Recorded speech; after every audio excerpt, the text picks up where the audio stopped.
Les vraies voix Sud Radio, le grand débat du jour. J'ai le très grand honneur de vous communiquer les résultats du plébiscite. Bruno Retailleau a été élu ce soir nouveau président du parti Les Républicains. Le ministre de l'Intérieur a remporté 74,31% des voix. Cette question, elle est tranchée. Moi, je pense que la question, elle est vite répondue. Ce sont nos adhérents qui ont tranché à 75%. La plus grande fierté de ma campagne, c'est que je voulais faire revenir à nous des gens qui nous avaient quittés.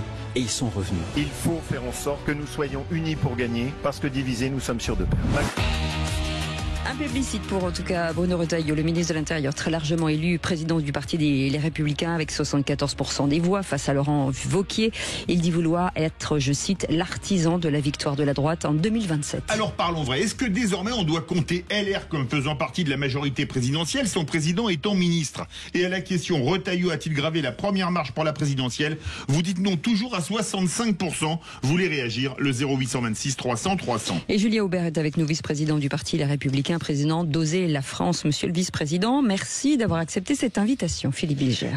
D'abord, évidemment, je suis ravi de la victoire de Bruno Retailleau, mais je ne l'imaginais pas aussi éclatante tout de même. Dans le plus beau de mes rêves, je voyais 60-40, je n'imaginais pas au-delà de 70. Mais sur le plan de la question de Sud Radio, je suis frappé de voir une chose. Pendant longtemps, on nous vantait, Éric Ciotti le premier, que Laurent Wauquiez serait le candidat naturel de la droite et qu'autour de lui se coaliserait une multitude de gens qui abandonneraient leur ambition personnelle pour soutenir la sienne. Et puis le paradoxe aujourd'hui, c'est que cette victoire éclatante va constituer clairement Bruno Retailleau comme le patron de la droite. Est-ce que en 2027, ça rendra inutile la primaire parce qu'il y a d'autres candidats qui ne jetteront pas l'éponge, ou est-ce qu'on peut espérer qu'autour de Bruno Retailleau, s'il maintient cet ancrage dans l'opinion, il y aura un certain nombre de rivaux? Je pense à quelqu'un de remarquable comme David Lisnard, qui l'a soutenu d'ailleurs très vigoureusement, qui s'articuleront auprès de Bruno Retailleau pour former une équipe. C'est une question que je pose. Oui, en tout cas, il a franchi une première marche. Je ne comprends pas pourquoi nos auditeurs répondent non à 65%. Évidemment, c'est une marche très importante qu'il a franchie.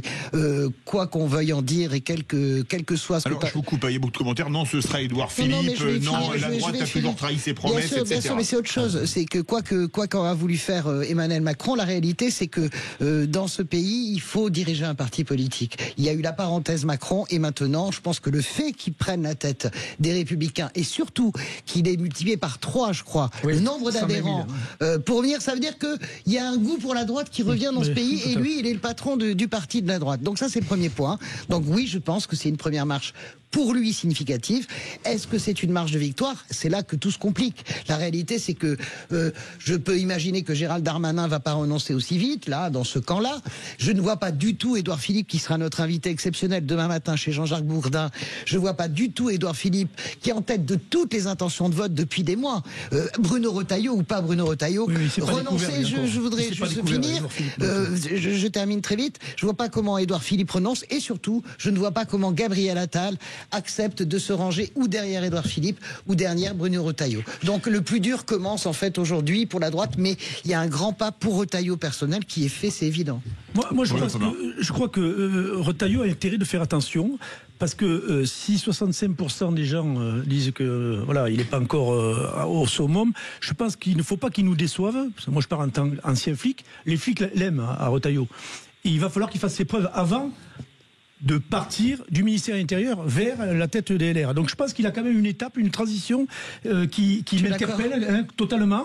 Il faut pas, parce que s'il se barre de la police, il y a plein de gens qui vont être hyper déçus. Et comme Retailleau, il a fait son crédit, là, 120 000 adhérents, de 40 000 à 120 000. Sur l'intérieur. Côté sécuritaire, etc. Comme Valls, comme Sarkozy. Enfin, il est là. Waouh. Bien sûr. Et s'il nous déçoit, je pense que ça pourrait être pire pour lui après. Juste un truc sur que dit Bruno et qui est toujours vrai. Tous les ministres de l'Intérieur, il y a toujours la promesse électorale qui est très puissante parce que c'est un ministère hyper exposé le plus avec le Premier ministre et le Président. Mais il y a aussi souvent la déception parce que les promesses ne sont pas tenues. Donc ça, c'est le piège. Faites attention, Françoise, quand vous dites Bruno Retailleau ou Bruno Pomar, c'est pas pareil. Hein, non, c'est moins bien Pomar. Julien Aubert, vous êtes vice-président des Républicains, président d'Oser la France. Bruno Retailleau, il a fait ses premières classes avec Philippe de Villiers. Est-ce que c'est le retour du souverainisme chez LR ? Pour moi, effectivement, c'est une forme de révolution. C'est depuis Philippe Séguin, aucun président du parti n'avait jamais voté non à un traité européen. C'est important parce que je vous rappelle que l'un des éléments différenciants du Rassemblement national dans les enquêtes d'opinion, il y avait une question, c'est la peine de mort, où vous avez 30% de plus des gens du RN qui sont favorables. Et le second sujet, c'est l'Europe, pour lequel vous avez une surreprésentation de gens qui sont des eurocritiques. Et puis, voilà. Et puis, deuxièmement, c'est quelqu'un qui vient de l'extérieur, comme vous dites, du RPR. Et ça aussi, c'est une forme de révolution. Donc, il y a derrière le caractère très feutré et la belle victoire, je dirais une vraie promesse peut-être de renouvellement idéologique. Julien Aubert, est-ce qu'on peut penser que, comme j'essayais de le dire tout à l'heure, alors qu'on nous avait, entre guillemets, vendu Laurent Wauquiez comme candidat naturel, est-ce qu'on peut espérer que Bruno Retailleau puisse le devenir tout de même et que, d'une certaine manière, cette adhésion à ce qu'il est, à son projet, règle un peu des joutes secondaires ? Oui, moi je le pense, parce qu'en fait, tout ceci montre, mais on l'a déjà vécu à d'autres élections, que le charisme, ça ne s'invente pas, et qu'une élection présidentielle, c'est effectivement la rencontre d'une personnalité à un moment donné qui correspond à l'esprit du temps. Et parfois, on a beau être bourré de qualité, Laurent Wauquiez en a beaucoup, ça n'enclenche pas, il y a quelque chose qui ne démarre pas. Et là, pour Bruno Retailleau, effectivement, aujourd'hui, à l'instant T, il y a quelque chose qui s'est déclenché, pas dans tout le pays, mais en tout cas sur une partie de la droite, une droite qui pouvait être déçue des Républicains. Donc, je pense, moi, si vous voulez, qu'il ne faut pas faire de primaire. Et donc j'espère que, il va montrer à la tête du parti qu'il est capable de réunifier et de rassembler, et que ça créera une dynamique, parce que ce serait plutôt une alternance en 2027 avec le macronisme qu'une continuité. Il faut quand même ramener les choses à leur place. 120 000 adhérents qui votent, ça ne sont que 120 000 adhérents. Je le dis tout de suite parce que les primaires du Parti Socialiste en 2012, ça a été quasiment 1 million d'adhérents, de votants. La primaire pour François Fillon, c'est un succès populaire extraordinaire. Donc il faut quand même ramener, c'est pas un plébiscite de Bruno Retailleau. Est-ce que vous n'avez pas peur finalement de transformer, vous, Julien Aubert, le premier tour de la présidentielle? Ça va être le cas à gauche. Est-ce que ça va pas être le cas à droite, le premier tour qui sera en fait une primaire réelle, premier tour de la présidentielle? Julien, ça peut effectivement l'être, même si on veut ramener les choses en place, on peut dire aujourd'hui aussi que les Républicains sont redevenus le premier parti en termes d'adhérents, ce qui montre bien qu'il y a un ancrage territorial fort. Mais effectivement, le premier tour de l'élection présidentielle sert normalement à partager, justement à départager des ambitions concurrentes. On s'escrime, si vous voulez, depuis 10 ans à essayer d'organiser des primaires avant pour clarifier le jeu. Et on a vu d'ailleurs que parfois, en voulant clarifier le jeu, ça a laissé rentrer d'autres acteurs. Emmanuel Macron a été un des grands bénéficiaires des primaires. Donc je crois, si vous voulez, qu'il faut laisser la Ve République fonctionner comme elle a toujours fonctionné. D'accord. Ça tient par à l'élection. Et vous verrez bien qu'au bout d'un moment, la raison, le financement et les sondages finiront par arbitrer les ambitions des uns et des autres. Ah, vous croyez qu'on peut renoncer, que Édouard Philippe peut renoncer sur la base de sondages ou Gabriel Attal? Vous pensez vraiment? Moi, je ne crois pas une minute, mais je me trompe peut-être. Je pense, si vous voulez, qu'Édouard Philippe a un problème, c'est-à-dire qu'en fait, il s'adresse à un socle qui est le socle du macronisme, mais Gabriel Attal parle plus que lui à ce socle. Alors aujourd'hui, Gabriel Attal est effectivement distancé, mais enfin, vous mettez à la place de Gabriel Attal, qui est président du plus gros parti de la majorité présidentielle, qui a plus de moyens, il n'est pas non plus disqualifié, vous voyez.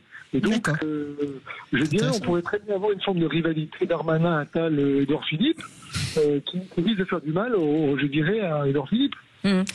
Julien Aubert, mais attendez, moi vous voyez déjà Retailleau comme candidat à la présidentielle. Moi, je voudrais revenir encore en arrière et revenir à son rôle de ministre intérieur, parce que s'il a plu Bruno Retailleau, c'est parce que évidemment il avait ce côté sécuritaire très très fort qu'il a toujours d'ailleurs. Il a toujours gardé cette ligne d'ailleurs, même lorsqu'il était sénateur. Et tant mieux pour lui. Effectivement, il a pas tourné à droite ou à gauche comme a fait Ciotti et autres.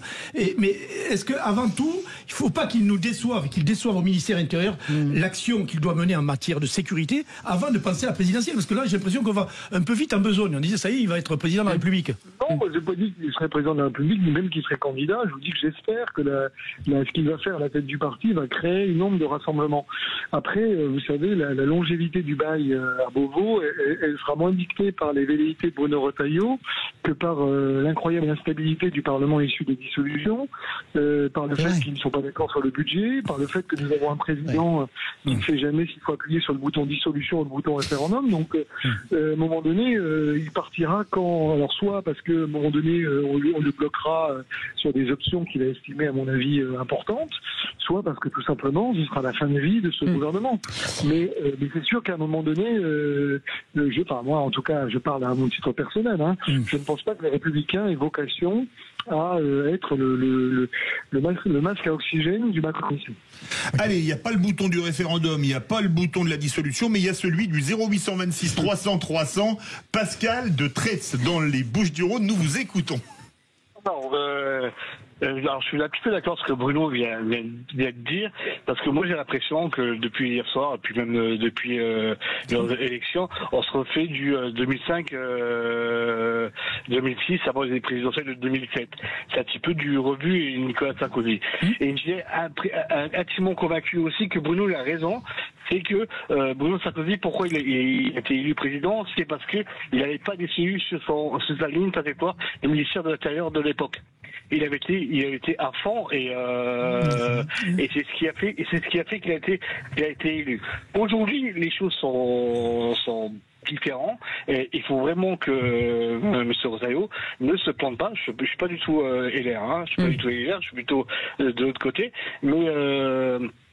Mais voilà, mais ça fait partie des éléments où il ne faut pas qu'il déçoive. Parce que s'il déçoit, évidemment, le ministère de l'Intérieur et tout régalien de ce qui est parlé de sécurité, il ne sera jamais élu. Parce que la preuve, hier soir, il y a un sondage qui est sorti, il est à 8 à 10%. Ah oui, c'est très peu.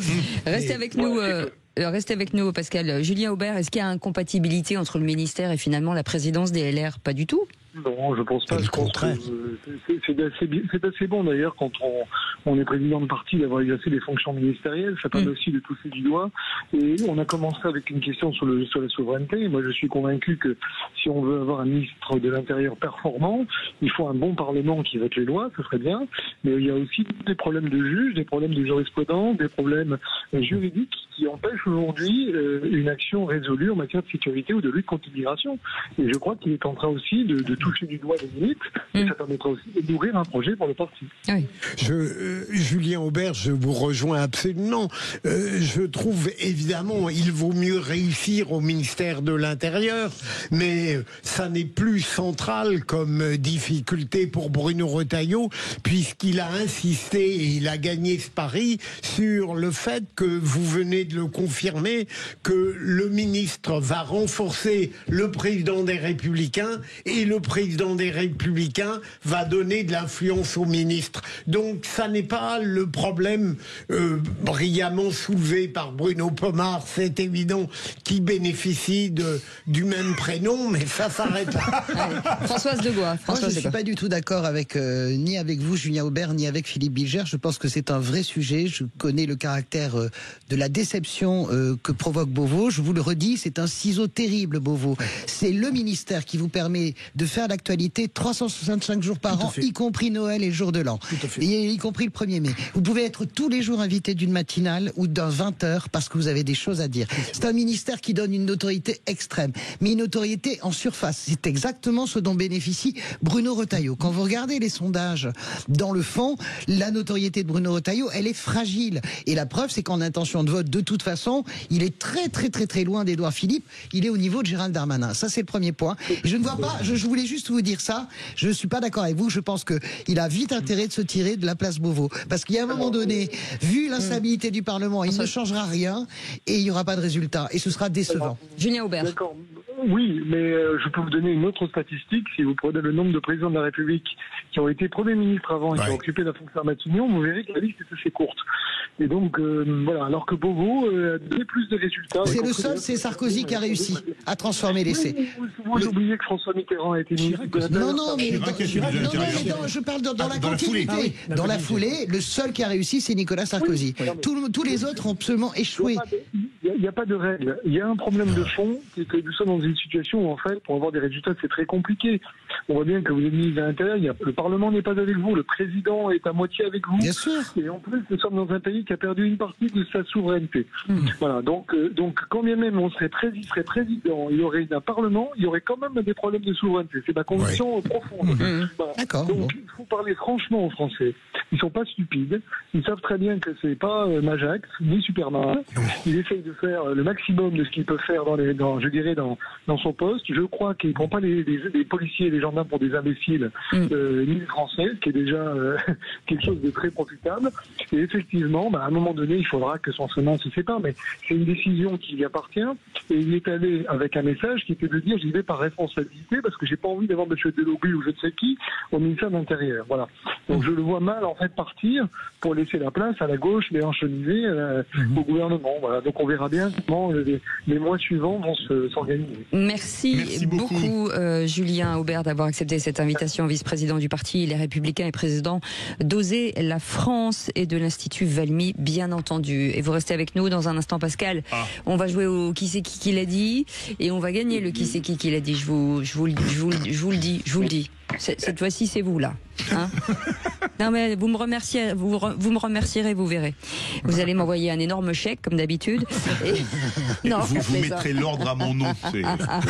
Allez, on vous épelle le nom Philippe David, c'est simple, 2 prénoms. Deux minibus. Et n'inversez pas. Faites pas David Philippe parce que ça c'est une autre personne. Allez, à tout de suite. Sud Radio, votre attention est notre plus belle récompense. Vous êtes vraiment une radio exceptionnelle et merci à vous de donner la parole aux auditeurs puisqu'on en a vraiment besoin. Sud Radio, parlons vrai.